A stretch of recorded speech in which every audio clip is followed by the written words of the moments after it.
Good morning, students. Myself, Dr. Renu. Today I am going to teach you Geography first chapter, Resources and Development. Why do we need the resource planning या development of resource? हमें resources के development की क्या ज़रूरत थी? तो मैंने कल आपको डिसाइड किया था कि रिसोर्सेज के डेवलपमेंट की इसलिए ज़रूरत थी कि बहुत सारे ऐसे प्रश्न होते हैं, बहुत सारी ऐसी ज़रूरतें होती हैं जिनकी वजह से डेवलपमेंट का प्लान बनाया जाना चाहिए। क्योंकि अगर हमारे ऐसे लोग ऐसे पावरफुल हैं तो वो रिसोर्सेज का अनइवन यूज़ करेंगे और उसको सही ढंग से यूज़ नहीं करते हैं।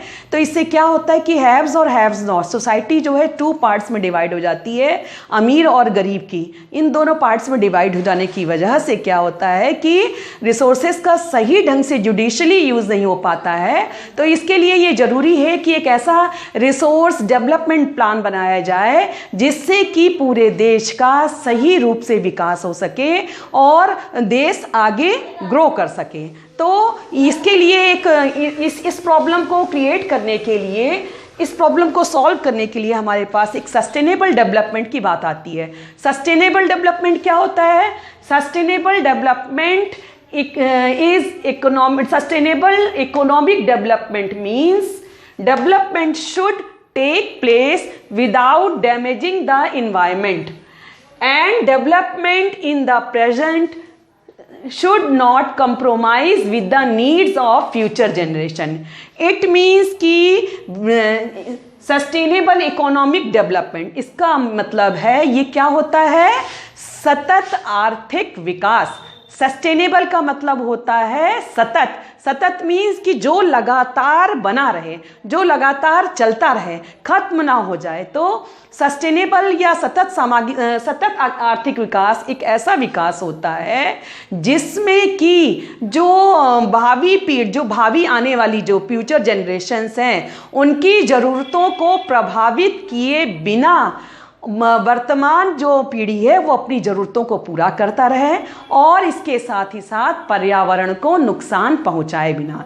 इट मीन्स कि हम अपने जो चारों ओर का पर्यावरण है, एक इन्वायरमेंट है, उसको नुकसान पहुंचाए बिना अपनी नीड्स को फुलफिल करें और इसके साथ ही साथ जो फ्यूचर जनरेशन है आने वाली उसकी जो ज़रूरतें हैं उसको भी पूरा करने के लिए हमें स्पेस देना चाहिए और उसकी भी ज़रूरतें पूरी हो सके। ऐसा ना हो कि हम इतना इस रिसोर्सेज का इतना यूज़ कर लें कि उनके लिए कुछ बचे ही ना। सपोज कीजिए कि अगर हमने पानी का हमने इस तरह की बर्बादी हम लोग ने छोड़ी नहीं, इतना लाख मना करने के बावजूद, सरकार के इतना ऐड देने के बावजूद लोग क्या है कि पानी का वेस्टेज करने से रुक नहीं रहे हैं। तो एक दिन ऐसा आएगा कि जब पानी के वाटर के सारे रिसोर्सेज खत्म हो जाएंगे और हमारी जो आगे आने वाली जनरेशन है वो एक बूंद बूंद पानी के लिए तरसेगी। इसके लिए संयुक्त राष्ट्र संघ में एक मीटिंग बुलाई गई 2015 सितंबर 2015 में, जिसका शीर्षक था transform our world 2020 agenda for sustainable development. Agenda for sustainable development इसके अंतर्गत संयुक्त राष्ट्र संघ में 193 देशों ने पार्टिसिपेट किया और उसमें वहाँ पर एक लक्ष्य डिसाइड किया गया सतत विकास का। सतत विकास का लक्ष्य इसलिए डिसाइड किया जिससे कि पूरे विश्व को सही ढंग से शांति और समृद्धि के द्वारा उसका ठीक ढंग से विकास हो सके। तो इसलिए ये एजेंडा 2020 तक के लिए डिसाइड किया गया और भारत ने भी इसको फॉलो किया। लेकिन इसके साथ ही साथ बहुत सारी प्रॉब्लम्स, इस एजेंडा को फॉलो करने में बहुत सारी प्रॉब्लम्स भी सामने आई। इसके लिए क्या प्रॉब्लम सामने आई इंडियन गवर्नमेंट के? कि फर्स्ट ये प्रॉब्लम थी कि जो यूएनओ की जो गाइडलाइंस थी वो क्लियर नहीं थी, इसलिए उसको लागू करने के संदर्भ में बहुत कंफ्यूजन था। सेकंड ये था कि फाइनेंशियल प्रॉब्लम, इंडियन गवर्नमेंट ने जो सामाजिक प्रॉब्लम्स में इतना ज़्यादा मनी नहीं फंड नहीं कर रही है, तो इसलिए राज्यों को प्रॉब्लम आने लगी। थर्ड ये था कि नीति आयोग को इसका अध्यक्ष, नीति आयोग को इन योजनाओं को, सतत विकास के लक्ष्य को देखने के लिए नीति आयोग को इसका रिस्पॉन्सिबल बना दिया गया। और नीति आयोग ने क्या किया, नीति आयोग ने सभी राज्यों के जो प्रमुख थे उनको मिला करके उनके साथ बैठक की और उनको रिस्पॉन्सिबिलिटी दी कि इस बात के लिए वो सारी रिस्पॉन्सिबिलिटी ले और उनको समय समय पर इस प्रकार सूचनाओं से अवगत कराते रहें। तो इस प्रकार हम देखते हैं कि भारत ने यूएनओ की सारी जो यूएनओ में जो भी स्टेप्स उठाए गए उसको फॉलो तो किया गया, लेकिन भारत में जो भी प्रोग्राम है वो बहुत धीरे से फॉलो हो रहा है, लेकिन सही ढंग से फॉलो हो रहा है। और एक दिन ऐसा समय आएगा जब हम सस्टेनेबल डेवलपमेंट को अचीव कर लेंगे। इसलिए अचीव कर लेंगे कि हमारे रिसोर्सेज हमारे साथ बने रहें, हमारी आगे आने वाली जनरेशन के लिए भी बने रहें और वो इस पृथ्वी से पूरी तरीके से वैनिश ना हो जाएं। तो I hope this is clear. तो सस्टेनेबल, आई रिपीट अगेन, तो सस्टेनेबल डेवलपमेंट या सतत लक्ष्य, सतत विकास का मतलब होता है पर्यावरण को क्षति पहुंचाए बिना वर्तमान पीढ़ियों की ज़रूरतों को पूरा करना और इसके साथ ही साथ जो आगे आने वाली पीढ़ियां, फ्यूचर जनरेशन है, उनकी भी ज़रूरतों को ध्यान में रखना। ये सस्टेनेबल डेवलपमेंट कहलाता है। अब सस्टेनेबल डेवलपमेंट को अचीव करने के लिए कुछ इनिशिएटिव किए गए, कुछ स्टेप्स इंडियन गवर्नमेंट की ओर से या पूरे वर्ल्ड में उठाए गए। उसमें फर्स्ट था रियो डी जेनेरियो अर्थ समिट 1992। रियो डी जेनेरियो अर्थ समिट 1992, जिसके बारे में मैंने आपको पहले अभी डिस्क्राइब किया है।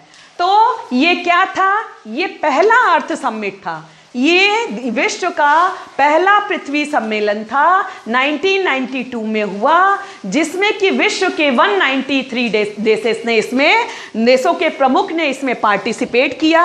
इन जून 1922 more than 100 heads of state met in Rio de Janeiro in Brazil।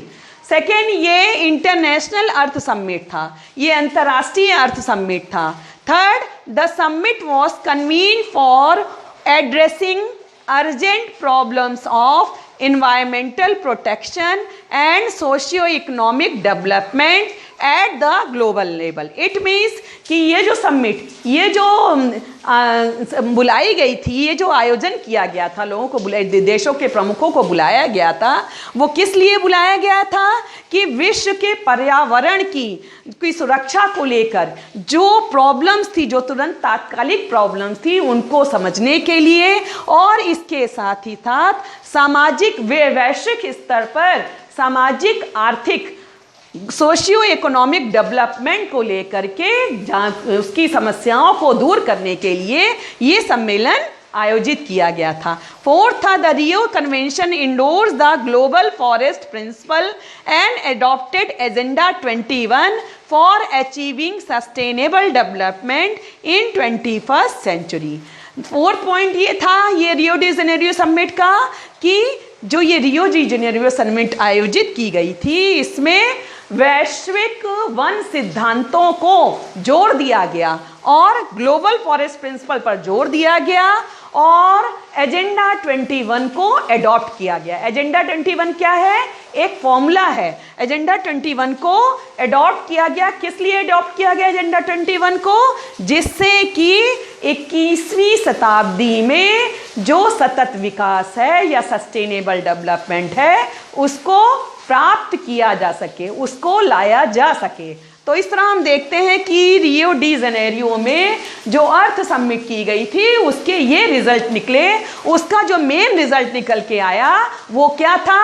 वो एजेंडा 21। तो एजेंडा 21 जो था वो रियो डी जेनेरियो समिट का आउटकम था। अब हम देखेंगे आगे। अब आई होप यहाँ तक का आपको क्लियर हो गया होगा। अब हम देखेंगे कि एजेंडा 21, व्हाट इज एजेंडा 21?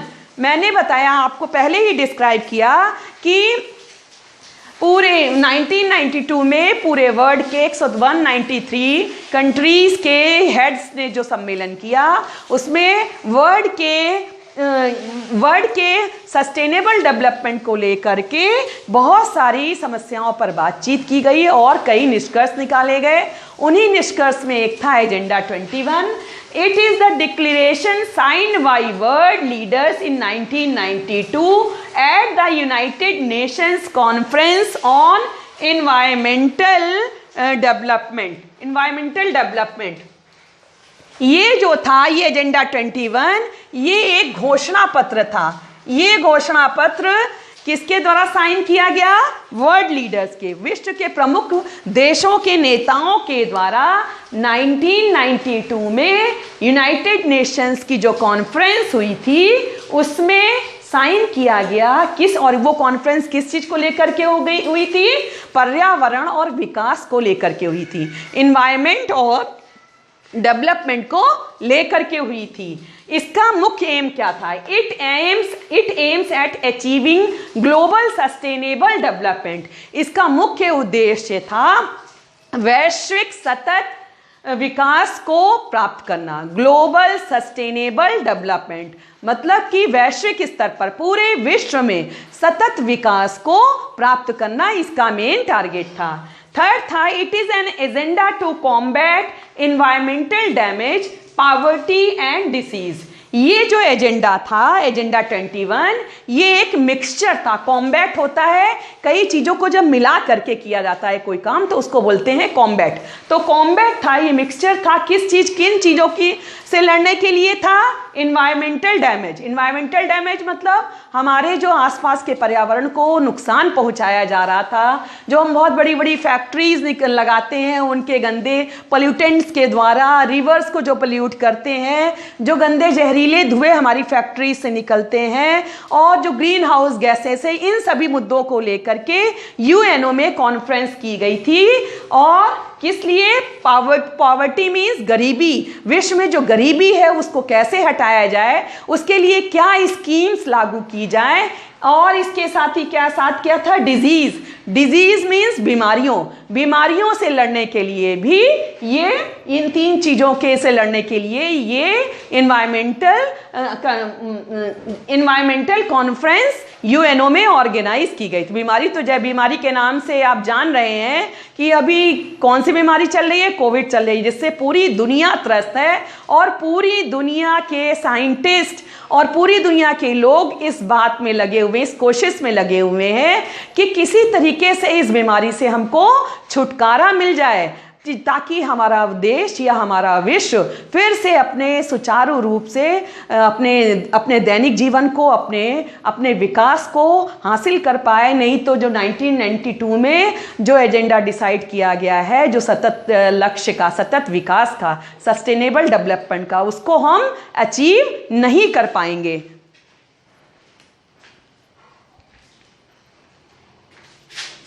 अब लास्ट पॉइंट है, one major objective of the agenda 21 is that every local government should draw its own local agenda 21। अब एजेंडा 21 का जो लास्ट पॉइंट था, मेन मुख्य उद्देश्य क्या था? उसका मुख्य उद्देश्य ये था एजेंडा 21 का कि हर जो स्थानीय सरकार है उसको अपना एजेंडा 21 खुद से बनाना चाहिए। ये नहीं कि जो पूरे वर्ल्ड में बना दिया गया उसी को फॉलो किया जाए। उसको फॉलो करने के साथ साथ एवरी लोकल गवर्नमेंट को अपना एजेंडा 21 खुद ड्रॉ करना चाहिए। तो ये हम देखते हैं इस तरीके से कि सस्टेनेबल डेवलपमेंट से को लेने के लिए, प्राप्त करने के लिए क्या कुछ इनिशिएटिव लिए गए थे। उनमें फर्स्ट इनिशिएटिव था रियो डी जेनेरियो अर्थ समिट 1992, और इसके साथ ही साथ उसका जो आउटकम था एजेंडा 21। आई होप यहाँ तक आपको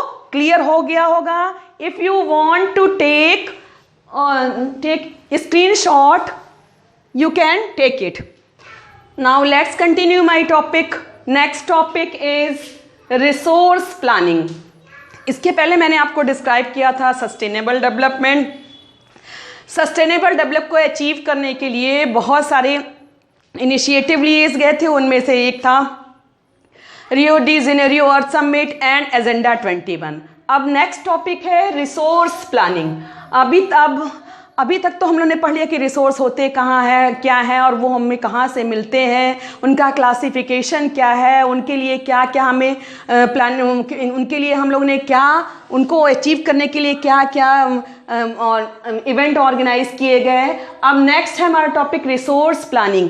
इट मीन्स कि जो संसाधन हैं वो उनका कैसे हम सही ढंग से जुडिशली यूज़ कर सकें। एज यू नो कि जो इंडिया है एक बहुत ज़्यादा बायोडाइवर्सिटी यहाँ पाई जाती है, जैव विविधता पाई जाती है, और इसके साथ ही साथ अलग अलग स्टेट्स में अलग अलग तरीके की चीज़ें पाई जाती हैं। जैसे एमपी है, झारखंड है, और इधर के जो स्टेट्स हैं वहाँ पर आप पाओगे कि मिनरल्स बहुत ज़्यादा पाए जाते हैं। इधर अरुणाचल प्रदेश में वाटर एनर्जी बहुत ज़्यादा पाई जाती है। गुजरात और ये आंध्र प्रदेश, इन सब में टाइडल एनर्जी, क्योंकि यहाँ पर कोस्ट लाइन है तो यहाँ टाइडल एनर्जी पाई जाती है। तो हर एक एरिया में एक उसकी अपनी एक अलग अलग स्पेसिफिक चीज़ें पाई जाती हैं। स्पेसिफिक तो उनको क्या है कि उनकी ज़रूरतें तो पूरी कंट्री को तो होंगी, ऐसा थोड़ी ना है कि वो जो मिनरल्स या रिसोर्सेज जो पाए जाते हैं वहाँ केवल वहीं के लोग ही उनको कंज्यूम करेंगे, उनको पूरे देश के लोगों को कंज्यूम करना है। तो इसके लिए हमें ऐसा प्लान बनाना पड़ेगा जिससे कि रिसोर्सेज जो हमारे संसाधन हैं उनका हम सीमित मात्रा में यूज़ करके विकास को प्राप्त कर सकें और उनके ऊपर ज़्यादा बर्डन ना पड़े, वो पूरी तरीके से वैनिश ना हो जाए। आगे आने वाली जनरेशन्स की ज़रूरतों का भी ध्यान रख करके हमें उसका यूज़ करते हुए अपने विकास को हासिल करना है। तो इसके लिए इंडिया गवर्नमेंट की ओर से बहुत सारी प्लानिंग्स की गई हैं, और ये जो रिसोर्सेस हैं, ये रिसोर्स प्लानिंग की ज़रूरत हमने पहले ही बताया कि unequal and uneven distribution of resources, her state में कहीं कुछ पाया जाता है, कहीं कुछ पाया जाता है। तो इसके लिए हमें एक रिसोर्स प्लानिंग की ज़रूरत है, और वो इंडियन गवर्नमेंट के द्वारा भी बहुत सारे रिसोर्स प्लानिंग की गई है। 3 steps of resource planning, 3 steps of resource planning adopting in the world. 3 steps हैं रिसोर्स प्लानिंग या संसाधनों के योजनाबद्ध नियोजन के लिए।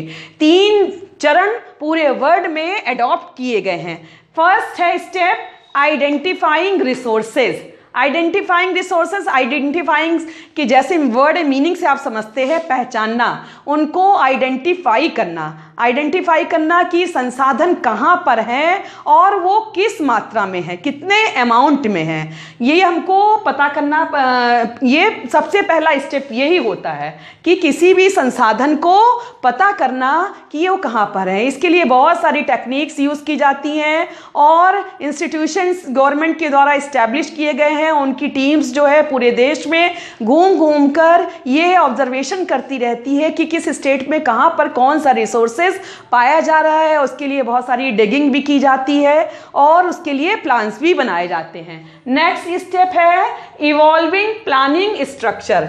Evolving planning structure it means कि जो हमने प्लानिंग स्ट्रक्चर बनाया है उसको हम कैसे इम्प्लीमेंट करेंगे, कैसे हम उसको लागू करेंगे, और उस रिसोर्सेज को एक्सट्रैक्ट करने के लिए हम कौन सी टेक्नोलॉजी का यूज़ कर रहे हैं, हम कौन सी टेक्निक का यूज़ कर रहे हैं जिसके थ्रू वो रिसोर्सेज को हम एक्सट्रैक्ट कर सकें और उसका हम यूज़ कर सकें।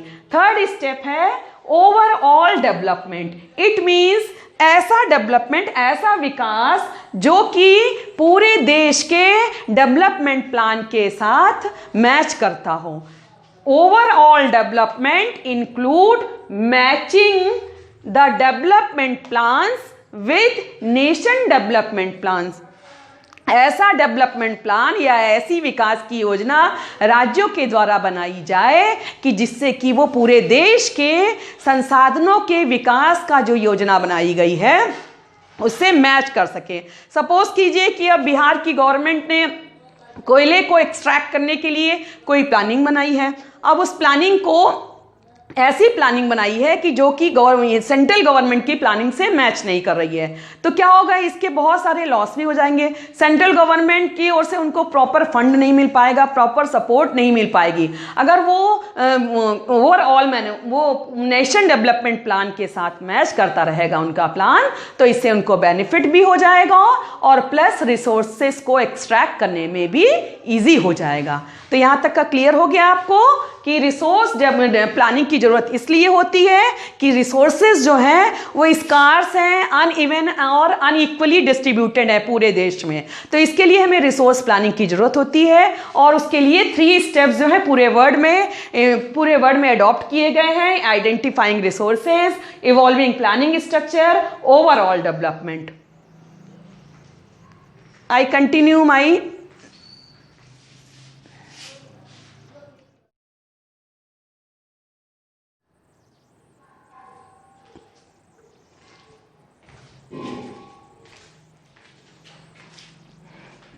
Now continue my next topic. My next topic is conservation of resources. What do you mean by conservation of resources? Conservation का मतलब होता है संसाधनों का संरक्षण, उनको बचा करके रखना। तो यहाँ पर महात्मा गांधी का एक बहुत अच्छा कथन है, स्टेटमेंट है, there is enough for everybody need but not for anybody greed. There is enough for everybody need but not for anybody greed. What do you mean by this statement? इसका ये अर्थ है कि संसाधन जो हैं वो हर व्यक्ति की ज़रूरतों को पूरा करने के लिए पर्याप्त हैं, लेकिन अगर हम लालची हो जाते हैं, अगर हम लालच करने लगते हैं तो उसको पूरा करने के लिए ये संसाधन कम पड़ जाएंगे। क्योंकि जिस तरीके से संसाधनों का एक्सप्लॉयटेशन चल रहा है, शोषण चल रहा है, तो उससे ये संभावना दिखती है कि ये हमारे समक्ष एक क्वेश्चन खड़ा होता है कि ये रिसोर्सेज हमारे साथ कब तक सस्टेन रहेंगे। जिस तरह से हम लोग मिसयूज़ कर रहे हैं, कंपनियां जो अपने फ़ायदे के लिए रिसोर्सेज का मिसयूज़ कर रही हैं, लाइक कोका कोला कंपनी, ये जो पेप्सी कंपनियां हैं, ये केरला के अंडरग्राउंड वाटर का इतना ज़्यादा इन्होंने यूज़ कर लिया है कि वहाँ के अंडरग्राउंड वाटर में बहुत ज़्यादा कमी आ गई, उसके लेवल में बहुत ज़्यादा कमी आ गई है। तो इस तरीके से हम देखेंगे कि संसाधनों का अगर जुडिशली यूज़ नहीं किया जाएगा तो संसाधन क्या हो जाएंगे, रिसोर्सेज क्या हो जाएंगे, वो पूरे इस संसार से खत्म होते चले जाएंगे। तो महात्मा गांधी का भी कहना था कि अगर हम अपने ज़रूरतों को देखें तो हमारे लिए पर्याप्त है रिसोर्सेज, लेकिन अगर हम लालची हो जाएंगे तो वो संसाधन जो है पर्याप्त नहीं है और रिसोर्सेज भी सस्टेन नहीं रहेंगे और it would not be justified, ये सही नहीं है। इसके साथ ही साथ उनका ये भी ओपिनियन था कि modern technology is the root cause of the resource depletion. Depletion का मतलब होता है कमी। महात्मा गांधी का ये मानना था कि जो आधुनिक टेक्निक हम लोग यूज़ कर रहे हैं, जिसकी कि हम लोग बहुत गुणगान कर रहे हैं और जिसकी वजह से हम लोग बहुत ज़्यादा डेवलपमेंट कर रहे हैं, वही क्या है, वही संसाधनों की कमी के लिए उत्तरदायी है। मूल कारण क्या है, मॉडर्न टेक्नोलॉजी, आधुनिक तकनीक ही हमारे विश्व में या हमारे देश में जो संसाधनों में कमी हो रही है धीरे धीरे लगातार, उसके लिए ही मूल रूप से उत्तरदायी है। और ये अगर हम जिस तरह से पहले क्या होता था, मनुष्य अपनी ज़रूरतों के हिसाब से नेचर से एक्सट्रैक्ट कर लेता था, लेकिन जैसे जैसे इंडस्ट्रियलाइजेशन शुरू हुआ, मनुष्य ने क्या करना शुरू कर दिया, रिसोर्सेज का एक्सप्लॉयटेशन करना शुरू कर दिया और वो धीरे धीरे रिसोर्सेज स्कार्स होने लगे, वो घटने लगे। तो इसलिए महात्मा गांधी का मानना था कि ये रिसोर्सेज जो है इस तरह से कि जो मॉडर्न टेक्नोलॉजी ही मूल वजह है। और हम इस तरह से मानते हैं, हमारे समक्ष ये क्वेश्चन खड़ा हुआ कि क्या ये रिसोर्सेज हमारे साथ या हमारी आगे आने वाली फ्यूचर जनरेशन के साथ सस्टेन कर पाएंगे। He had an opinion that Mahatma Gandhi had opinion that mass production should be replaced by production by mass production should be replaced by production by mass। उनका ये मानना था कि जो हम मास प्रोडक्शन मतलब कि हम फैक्ट्री में मशीनों के द्वारा ज़्यादा मात्रा में जो उत्पादन कर रहे हैं उसको रिप्लेस करके ज़्यादा लोगों के द्वारा उत्पादन करना चाहिए। प्रोडक्शन बाय मासेस, ज़्यादा लोगों के द्वारा उत्पादन करना चाहिए, इससे ज़्यादा से ज़्यादा लोगों को काम मिलेगा और अनएम्प्लॉयमेंट की प्रॉब्लम भी सॉल्व हो जाएगी। तो महात्मा गांधी का ये मानना था कि ज़्यादा से ज़्यादा उत्पादन किया जाए, ज़्यादा से ज़्यादा लोगों के द्वारा उत्पादन किया जाए, ना कि फैक्ट्रीज में ज़्यादा उत्पादन किया जाए। उनका ये मानना था कि लोग अपनी ज़रूरत के हिसाब से ही प्रोडक्शन करें। ऐसा नहीं है कि पहले एक बहुत बड़ी प्रोडक्शन यूनिट लगा ली जाए और फिर इंडस्ट्रियलाइजेशन के लिए या कंज्यूमरिज्म की फीलिंग को डेवलप करने के लिए प्रोडक्शन को ज़्यादा बढ़ा दिया जाए और ये सोचा जाए कि हम प्रोडक्शन ज़्यादा कर लें, ज़्यादा से ज़्यादा उत्पादन कर लो, फिर लोग आएंगे और उसको लेंगे ही। तो महात्मा गांधी का कहना था कि ये गलत है। पहले आप अपनी ज़रूरतों को देखिए, फिर उसके हिसाब से ही प्रोडक्शन करिए। ज़्यादा उत्पादन करने से अच्छा ये है कि आप ज़्यादा लोगों के द्वारा उत्पादन करवाइए, मास प्रोडक्शन की बजाय प्रोडक्शन बाय मासेस। ये महात्मा गांधी का मेन प्रिंसिपल था और ये उनका यही मानना था कि ये ज़्यादा रैशनल है, इसको ज़्यादा सही ढंग से हम लोगों को अप्लाई करना चाहिए। I hope this is clear.